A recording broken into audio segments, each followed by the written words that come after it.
Hello everyone, let's make tiger with the help of paper plate. Paint paper plate with orange color and draw ears on yellow sheet. Cut it out with the help of scissor. Do it carefully.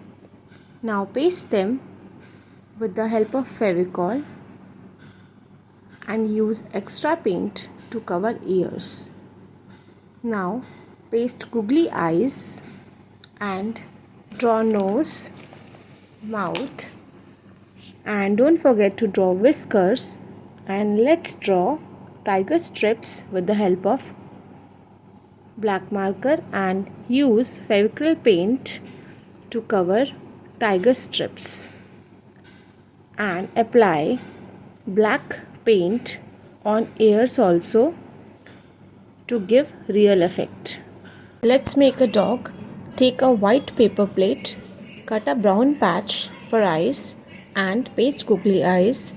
Make nose, mouth and ears with the help of brown sheet.